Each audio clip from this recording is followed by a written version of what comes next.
today's video, day! A day in my life as a vlogger nga way trabaho, at a part-time barista din sa CDO. Hello mga kalmar! Welcome to the city of Golden Friendship. Cagayan de Oro. For today's video tayo ay barista. Mga kalokal, nandito tayo ngayon sa Cafe Lazel, Cagayan de Oro City dahil naimbitahan tayo sa kanilang first anniversary. Bago natin tunghayan ang mga kaganapan dito, ipapasok ko muna kayo at ipapakita ang ambience at ang ganda nito. Dahil madalas sa atin, maliban lang sa mga coffee lovers, pumupunta sa meetings, meetup, conference, isa talaga sa mga rason para puntahan ang isang coffee shops ay ang Instagrammable essence nito. Bukod sa masasarap na kape dito, sa Cafe Lazel, yan ay isa sa hindi kayo mabibigo. Mula sa espresso, non-coffee, frap at tea, dito yan ay kompleto.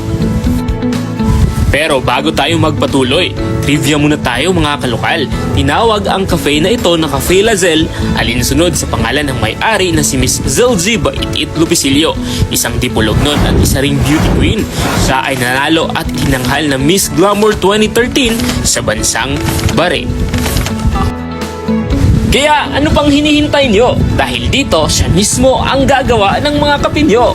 Dahil hands-on siya dito at siya mismo ang nagmamaneho. Kasabay sa kanilang unang anibersaryo ay karagdagan at bago sa kanilang menu, ang strawberry matcha, at sa susunod pang mga araw ay marami pang iba. Isa ito sa pinakamasarap na natikman ko dito mga kalokal dahil sa araw na ito, lahat ng kape at orders nyo ay libre. Tapos na tayo sa mahahabang intro mga kalokal. Saksihan muna natin ang masaya at munting selebrasyon. Mula preparasyon ay isasama natin yan sa ating dokumentasyon. Masasarap na mga pagkain, maanghang at matatamis para sa susunod pang mga araw, buwan at mga taon sa tagumpay ng Cafe Lazel. Happy Anniversary!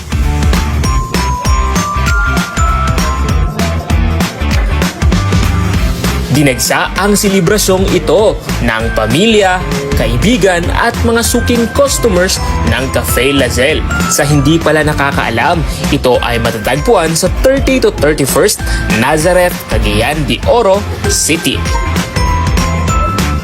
Kaya hanggang sa muli mga kalokal, sana ay nagustuhan nyo ang isang araw na pag-part-time at pagbabahagi ko sa inyo ng kwento. Ako si Ruru, ang inyong kalokal, para sa negosyong lokal, nag-iiwan ng mga kataga.